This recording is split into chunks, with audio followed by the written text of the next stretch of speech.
2026년부터 국민연금 보험료는 오릅니다. 그런데 놀랍게도 이걸 잘 활용하면 연금 수령액이 늘어나고 반대로 잘못하면 기초연금이 아예 날아갈 수도 있다는 사실 알고 계셨나요? 안녕하세요. 달빛 노후입니다. 오늘은 연금 개편으로 누가 이득을 보고 누가 손해를 보는지, 그리고 여러분이 지금 당장 해야 할 일까지 아주 쉽게 알려드리겠습니다. 2026년부터 국민연금과 기초연금 제도가 크게 바뀝니다. 특히 1962년부터 1969년생 여러분은 이번 변화가 연금 수령에 큰 영향을 줄 수 있으니 꼭 확인하셔야 합니다. 안녕하세요. 여러분의 든든한 연금 길잡이 달빛 노후입니다. 이번 국민연금 개편은 18년간의 논의 끝에 드디어 법안이 통과되었고 2026년 1월 1일부터 본격적으로 시행됩니다. 보험료율 인상과 기초연금 선정 기준 변화가 동시에 적용되기 때문에 미리 준비하지 않으면 앞으로 받게 될 연금이 크게 달라질 수 있습니다. 오늘 내용은 본인뿐만 아니라 가족의 연금에도 직접적인 영향을 미치는 만큼 영상 끝까지 시청하시면 불필요한 손해를 확실히 막을 수 있습니다. 시작 전에 구독과 좋아요 눌러주시면 새로운 정책 변화 소식을 가장 빠르게 받아보실 수 있습니다. 그럼 바로 시작하겠습니다. 내년부터 가장 큰 변화는 국민연금 보험료율 인상입니다.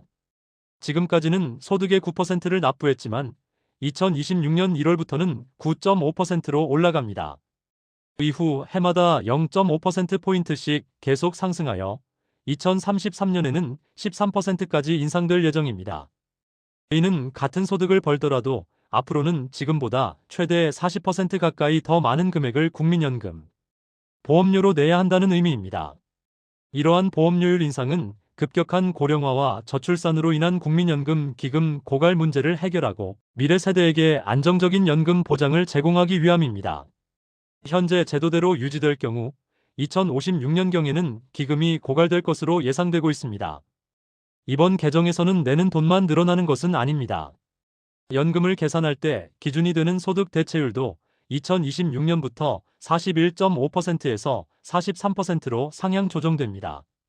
예를 들어 40년 가입 기준으로 월 300만 원의 평균 소득을 버는 분이라면 월 연금 수령액이 약 9만 원 정도 증가하는 효과를 볼 수 있습니다.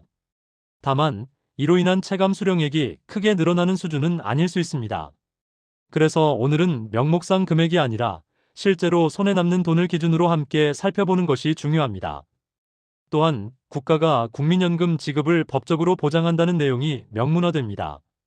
이는 연금 제도에 대한 국민들의 신뢰를 높이고 고령 빈곤 문제 예방을 위해 국가의 연금 지급 의무를 명확히 하는 것입니다. 크레딧 제도도 확대됩니다. 먼저 출산 크레딧은 첫째 자녀부터 12개월의 가입 기간을 추가로 인정합니다. 둘째 자녀는 12개월, 셋째 자녀부터는 18개월을 인정하며 기존의 50개월 상한은 폐지됩니다. 이는 저출산 문제 해결에 기여하고 출산으로 인한 경력 단절 여성들의 연금 수급권을 강화하기 위함입니다. 군 복무 크레딧도 군 복무 기간 중 최대 12개월까지 가입 기간을 인정해줍니다. 이는 국방의 의무를 다한 젊은이들의 노후 준비에 도움을 주고자 하는 취지입니다. 저소득 지역 가입자에 대한 보험료 지원도 확대됩니다. 납부재개 조건이 폐지되어 소득 기준을 충족하면 누구나 지원을 받을 수 있습니다.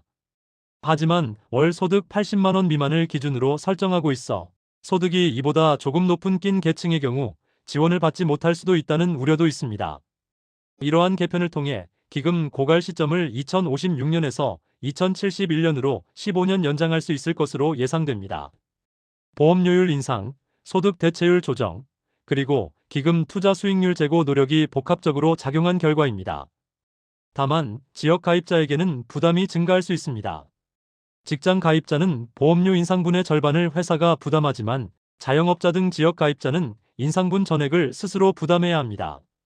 이러한 국민연금 개편 사항은 특히 1962년생부터 1969년생에게 더욱 중요합니다.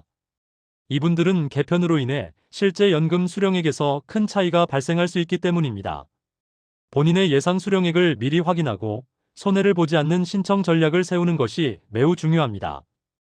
2026년부터 조기 수령 및 연기 수령 제도가 월 단위로 세분화됩니다. 따라서 개인에게 가장 유리한 수령 시기를 선택하는 것이 현명합니다. 또한 국민연금 수령액이 일정 기준을 초과하면 기초연금 수급에 제한이 있을 수 있다는 점도 반드시 고려해야 합니다. 특히 1969년생의 경우 국민연금을 많이 받게 되면 기초연금을 받지 못할 수도 있다는 점에 유의하셔야 합니다. 그럼 이제 기초연금에 대해 자세히 알아보겠습니다. 기초연금은 노인들에게 안정적인 소득 기반을 제공하여 생활 안정과 복지 증진을 돕는 제도입니다. 수급 자격은 만 65세 이상이며 소득 인정액이 선정 기준액 이하인 분들입니다.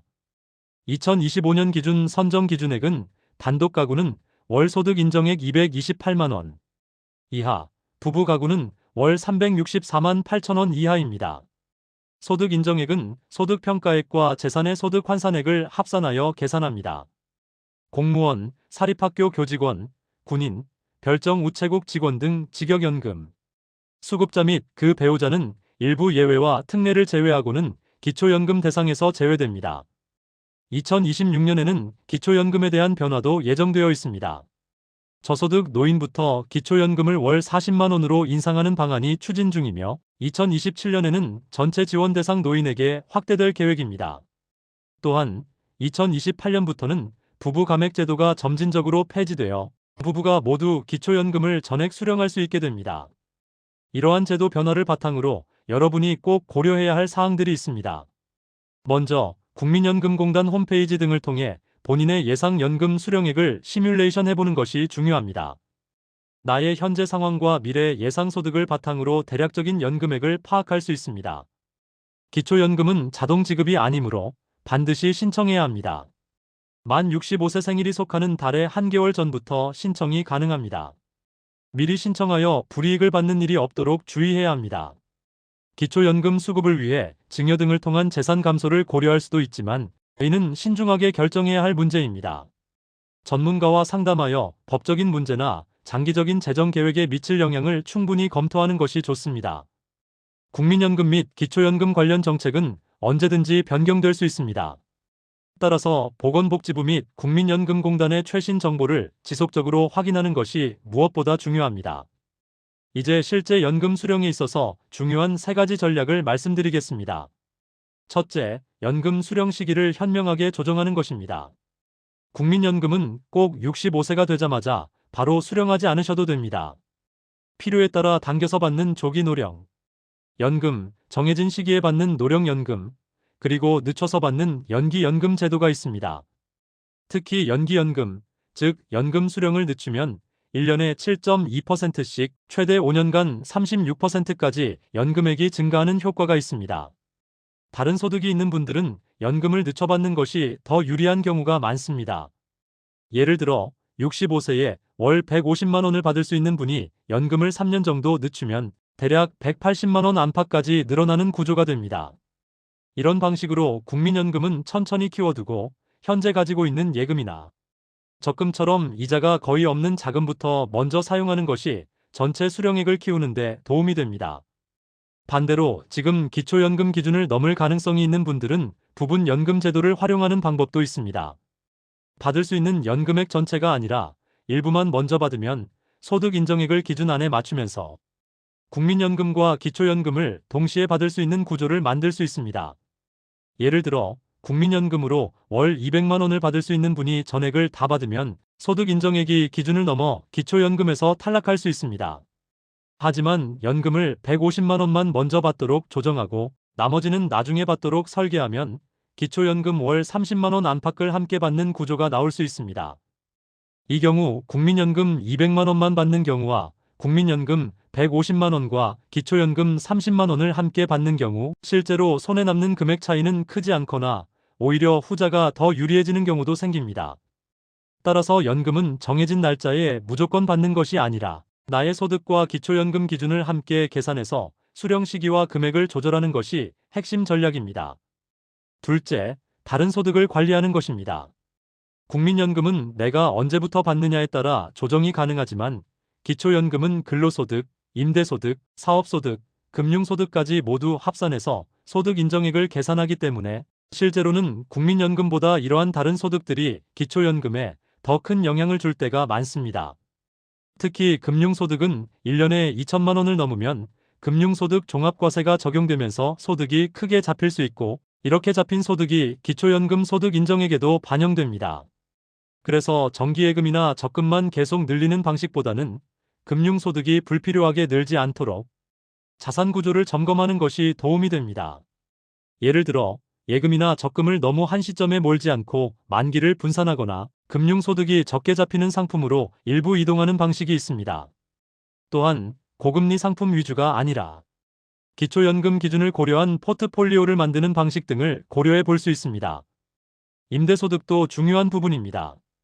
주택월세와 전세보증금에 대한 간주임대료 등을 합친 주택임대소득이 일정 수준을 넘으면 과세 대상이 되고, 신고된 임대소득이 그대로 소득인정액에 포함되기 때문에 기초연금 수급에 불리하게 작용할 수 있습니다. 따라서 보증금 비중을 높이고 월세 비중을 낮추는 방식으로 임대소득을 줄이고 기초연금 수급 기준 안에 맞추는 분들도 실제로 많습니다. 기초연금을 유지하려면 월세를 조금 줄이고 보증금으로 조정하는 방식이 현실적인 관리 방법이 됩니다. 근로소득이 있는 분들도 마찬가지입니다. 일을 완전히 그만두기보다는 근로시간을 줄이거나 단기 근로, 파트타임으로 전환해서 소득 규모를 기준 안으로 맞추는 것이 기초연금과 국민연금을 동시에 받는데 더 유리할 때가 많습니다. 결국 핵심은 국민연금 수령 시기만 조절한다고 해결되는 문제가 아니고 근로소득, 임대소득, 금융소득 전체를 함께 관리해야 기초연금을 안정적으로 받을 수 있다는 점입니다. 오늘 내용은 간단히 3가지로 정리할 수 있습니다. 첫째, 국민연금 보험료율은 2026년부터 매년 조금씩 오르지만 소득 대체율은 약 43% 수준으로 조금 높아집니다. 둘째, 기초연금은 소득 인정액 기준을 통과해야 받을 수 있습니다. 2026년 기준으로 단독 가구는 월 약 238만 원 이하, 부부 가구는 월 약 381만 원 이하가 기준선이며 국민연금과 근로소득, 임대소득, 금융소득이 모두 합산됩니다. 셋째, 지금 60대 전후이신 분들은 국민연금과 기초연금을 함께 받기 위해 반드시 3가지를 확인해야 합니다. 연금 수령 시기를 조정하는 방법, 연금을 일부만 받는 부분 연금제도, 그리고 근로소득과 임대소득, 금융소득을 함께 관리하는 방법입니다. 이 3가지를 어떻게 조정하느냐에 따라 실제로 손에 남는 금액이 크게 달라질 수 있습니다. 이 내용은 본인뿐 아니라 부모님과 형제자매 같은 가족에게도 모두 해당되는 부분입니다. 지금 조금만 점검해두면 불필요한 손해를 막을 수 있고, 아무것도 모르면 기초연금에서 탈락하는 상황이 생길 수 있습니다.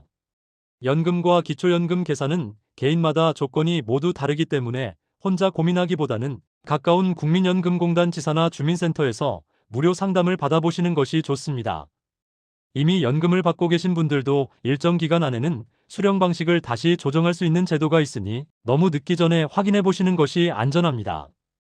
이 이야기들이 여러분의 노후에 작은 힘이 되었다면 좋아요와 구독 부탁드립니다. 여러분의 한 번의 클릭은 이 채널이 더 좋은 정보를 만들 수 있는 큰 응원이 됩니다. 또 주변에 필요한 분이 있다면 함께 나눠주시고 공유해주세요. 여러분의 따뜻한 나눔이 누군가의 노년을 밝힙니다.